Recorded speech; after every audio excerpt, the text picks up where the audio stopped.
Una niña de 7 años Llega llorando angustiada a su casa. Su mamá y su hermana preocupadas le preguntan por qué y ella dice que que porque se acaba de sacar una mala nota, en el colegio y eso le preocupa porque piensa que no va a poder entrar a la universidad. 7 años. Un adolescente, estudiante de un colegio público altamente selectivo, se siente tensionado porque estuvo a punto de no ayudar a un compañero con los apuntes de su clase porque pensó que eso lo podía desaventajar en el ranking de ingreso a la universidad. Eso lo tensiona internamente porque él dice, yo no quiero ser esa persona. Yo quiero ser una persona generosa, solidaria, pero siento que el sistema me impulsa a ser una persona individualista, competitiva y que pone sus intereses por sobre los de los demás. Un estudiante universitario de artes visuales tiene que presentar su dibujo frente al de sus compañeros y compañeras. Entra el profesor, el maestro, muy respetado por su conocimiento, y sin mediar mayor explicación ni criterio, le dice al estudiante sobre su dibujo, rómpelo. Dadas las culturas academicistas que predominan en muchas de nuestras aulas universitarias, el estudiante se ve obligado a aceptar el juicio del profesor y a romper su dibujo, con las consecuencias que eso tiene para su aprendizaje, su motivación y su autoestima. La directora de un establecimiento público, con un alto índice de estudiantes en desventaja socioeconómica y en un contexto muy complejo, se va a llorar al baño del edificio de la autoridad local de educación, después de que nuevamente por otro año consecutivo los resultados de su escuela fueran presentados como bajos resultados y por lo tanto todos los esfuerzos que ellos habían hecho no habían servido para nada y la escuela además estaba en posibilidad de riesgo. Lamentablemente todas estas son historias reales, son relatos de mis estudiantes de pedagogía o de mi propia investigación o de investigación de colegas y lamentablemente también bastante frecuentes, más frecuentes de lo que quisiéramos. ¿Qué quiero ilustrar con esto? Quisiera que partiéramos sacándonos de la cabeza esta idea de que la evaluación es solamente un dispositivo técnico, objetivo, transparente, y que es un anexo de la práctica pedagógica, y que volviéramos a esta idea que ya Michel Foucault nos planteaba hace varias décadas atrás cuando hablaba del examen como tecnología de poder, de que la evaluación ejerce poder. ¿Por qué ejerce poder? Porque nos compara, nos estigmatiza, nos clasifica, nos dice cuál es el conocimiento que es válido y cuál es el que no, cuál es la norma, quién es excluido y quién no dentro de esa norma y quién es premiado y quién es castigado. Y así vemos a papás haciendo vigilia fuera de una escuela esperando los resultados de un examen de admisión. Vemos tasas de suicidio estudiantil asociados a resultados en exámenes. Nosotros mismos, ¿cuántos de los que estamos acá no le cerramos para siempre la puerta a una disciplina completa de aprendizaje solo porque tuvimos bajos resultados reiterados en evaluaciones? Y a lo mejor si alguien nos hubiera dicho que no es que fuéramos malos para, sino que había algo que no habíamos aprendido y podíamos aprender, todavía estaríamos disfrutando de esa disciplina. Entonces, no sé qué les parece a ustedes, pero a mí me parece que aquí hay algo que está fundamentalmente mal. Y para poder entender por qué, hagamos un poquito de historia. Ya desde las primeras prácticas de evaluación que Berry y Adamson sitúan por ahí por el 200 a.C. en China, para la selección de personal para el servicio civil, se inserta una función de la evaluación que es la que le da ese poder, que es su función social o de certificación. Es decir, de selección y decir quién es incluido y quién es excluido de determinadas posiciones en la sociedad.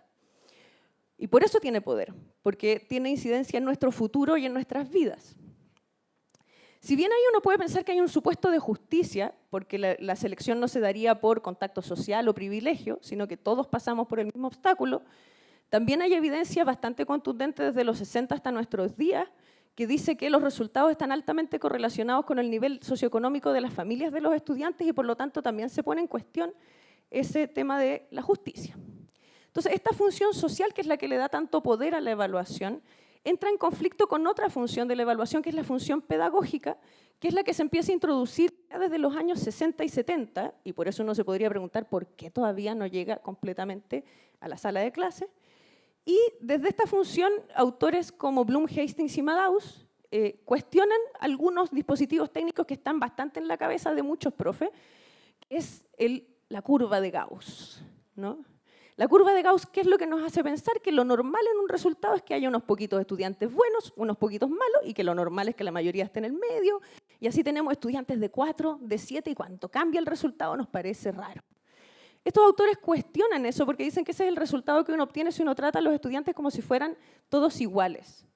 Pero si uno le da a cada uno un tratamiento diferenciado en términos de respeto por ritmos, estilos de aprendizaje, metodología, lo que debiéramos obtener en realidad es la curva del dominio, es decir, que con la retroalimentación adecuada los estudiantes fueran transitando hacia el lado más alto de la curva. Entonces ahí lo que cambia es, ¿qué es lo que nos pasa a los profesores cuando tenemos mucha buena nota? Algo raro aquí.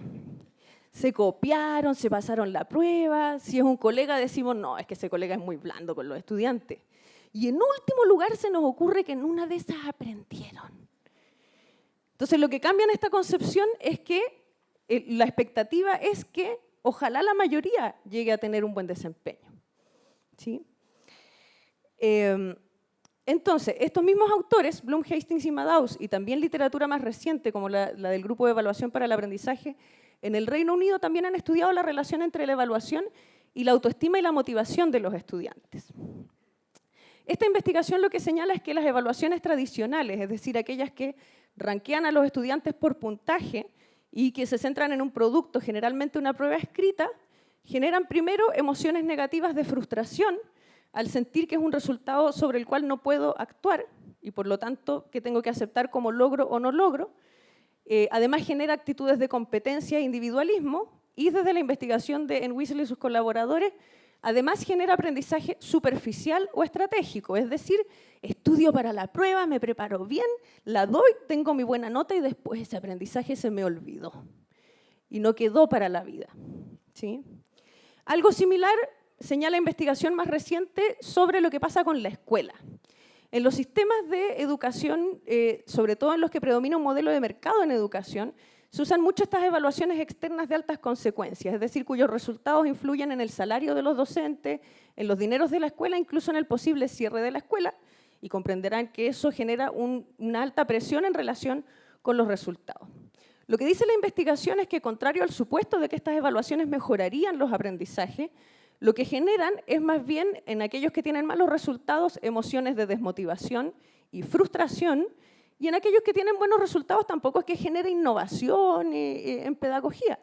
Genera lo que Falabella llama conductas de bajo riesgo. O sea, esta fórmula me funciona, me va bien, me quedo ahí y no hago nada nuevo. Junto con eso hay una investigación de larga data, por lo menos de los 90 hasta ahora, y que se sigue acumulando, sobre las consecuencias negativas de estas pruebas para la experiencia pedagógica de los estudiantes. Porque el currículum se reduce, sabemos, a las áreas que son evaluadas por la prueba, lenguaje y matemática principalmente, y dentro de eso, aquello que se puede evaluar en una prueba de lápiz y papel, lo que termina siendo bastante limitado. Asimismo, los profesores se ven obligados a ajustar su práctica al entrenamiento para este tipo de pruebas, que generalmente son predominantemente de preguntas de selección múltiple, es decir, donde yo tengo que buscar la opción correcta dentro de un set de opciones predeterminadas. Hasta ahí alguien pudiera decir, bueno, pero a algunos nos fue bien en este sistema, ¿para qué vamos a ser tan blandos con los estudiantes si el mundo no es así, el mundo es competitivo? Pero preguntémonos qué es lo que estamos formando y qué es lo que en realidad lo bueno y lo malo en este sistema.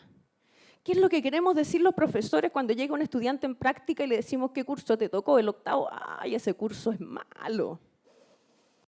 ¿Cuándo ese curso es malo? ¿Cuáles son los estudiantes malos? Son los desordenados, inquietos, que se distraen, que andan pensando en otra cosa, probablemente asociada a sus intereses y preocupaciones. Y yo digo, ¿por qué no me pone atención a mí, esto tan importante que estoy diciendo para la prueba? Y los estudiantes buenos son los callados, ordenados, silenciosos, obedientes, y que siempre encuentran la respuesta correcta según lo que yo considero que es la respuesta correcta o el sistema lo considera. Desde esa perspectiva, Stephen Hawking, Mary Shelley, Albert Einstein y Violeta Parra hubieran sido malos estudiantes y lo hubiéramos mandado a jugar al patio el día de la prueba externa para que no nos bajen el puntaje. Ellos tuvieron experiencias de desescolarización, deserción o de malas calificaciones.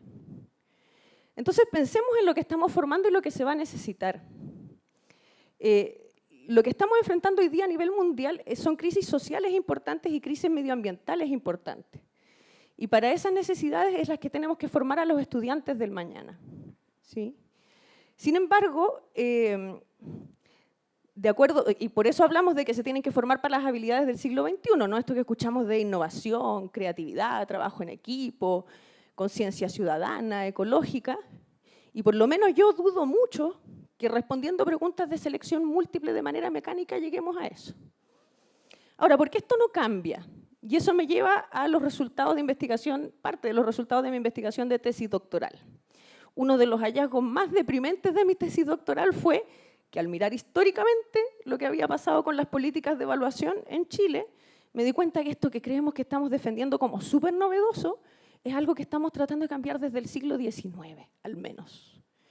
Desde esa época hay educadores, profesores, políticos que han defendido el desarrollo natural, el respeto por el desarrollo natural del estudiante, que el estudiante se involucre activamente en el proceso de aprendizaje y que aprenda cosas relevantes para su vida. Pero ¿saben lo que nunca cambia? La evaluación externa de altas consecuencias, ya sea el examen oral público en el siglo XIX o los test estandarizados, que es lo que predomina actualmente. El problema es que en ambos casos son evaluaciones que están ligadas a pedagogías más tradicionales, ya sea memorísticas o repetitivas o de mecanización. Entonces, si no, porque a mí a veces me preguntan, bueno, pero es lo que hay que, ¿por qué partir por la evaluación? Cambiamos el currículum, la pedagogía, eso lo hemos hecho un montón de veces, con sus propias tensiones. Pero si no cambiamos la evaluación, no cambia nada, porque todos los actores van a ir en esa dirección. Entonces, ahora que sabemos que hay que cambiar, que es necesario cambiar, ¿hacia dónde cambiar? Y en eso yo creo que la pregunta fundamental pasa por, primero preguntarnos qué sociedad queremos y qué educación queremos y después qué evaluación en ese contexto, ¿no? Es lo que hicieron países como Finlandia o Singapur, que era una sociedad más igualitaria y por lo tanto no voy a tener notas desde niños para que los estudiantes no compitan entre sí y disfruten su aprendizaje. Que, ojo, no significa que no evaluemos, que existe esa confusión de que no calificar es no evaluar. Ahí se evalúa cualitativamente. Yo puedo calificar sin haber hecho una buena evaluación. En Singapur, básicamente, lo que dijeron es queremos que nuestros estudiantes dejen de pasarlo mal, que empiecen a disfrutar su aprendizaje y aprendan cosas relevantes. Una vez que decidimos qué sociedad y qué educación, entonces, evaluación, ¿para qué? Y aquí yo creo que tenemos que tener la valentía de superar las lógicas de mercado que nos han impuesto la lógica de una evaluación para la comparación, para la competencia, para el premio y el castigo, y hacer una evaluación genuinamente formativa y para la mejora de los aprendizajes. Hay países que ya lo están haciendo. En Dinamarca se prohibió por ley la publicación de resultados por el daño que generaba y además en ese país, al igual que en Uruguay, la evaluación a gran escala externa solamente sirve para que los profesores usen esa información en beneficio de sus estudiantes. Portugal ahora está trabajando en un sistema de evaluación que no tiene puntaje, sino que solo entrega retroalimentación a la escuela, ¿sí? Entonces, una vez que sabemos el propósito, ¿quiénes tienen que hacer esta evaluación? Y aquí voy a los resultados de mi actual proyecto Fondesit, que estudia cómo se construyen las políticas de evaluación. Y aquí uno de los problemas que surgen en los hallazgos es que hay dos actores que no conversan. Los gestores de política, que son los expertos, ¿no?, que están diseñando las políticas y que piensan que los profesores son personas que no saben mucho y que por lo tanto no tienen mucho que aportar al diseño de política y con suerte les vamos a consultar. Por otra parte, los profesores ven que las personas que hacen las políticas son unos señores en unos escritorios que hacen soluciones muy buenas en lo estadístico, en lo técnico, pero que en la vida real no sirven. Esos actores tienen que empezar a mirarse y conversar. Eso significa pensar en procesos de diseño de política más democráticos y participativos y donde el saber experiencial docente tenga un valor. Entonces ya sabemos para qué, sabemos quiénes, cómo evaluar. Hay muchos contextos que están transitando por lo mismo que he expuesto acá hacia lo que se llama la evaluación no basada en exámenes o evaluación basada en la escuela. Y hay sistemas que ya lo hacen hace bastante tiempo. Eso significa que tenemos criterios compartidos a nivel nacional o estatal y cada establecimiento diseña sus evaluaciones con procedimientos específicos para la validez y la confiabilidad de esa evaluación.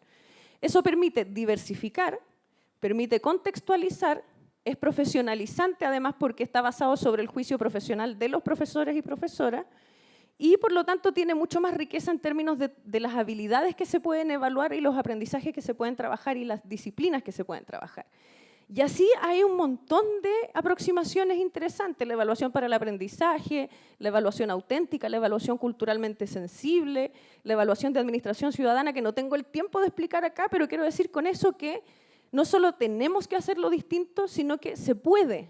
Hay formas, ¿sí? O sea, no hay que cerrarse a explorar innovación en eso.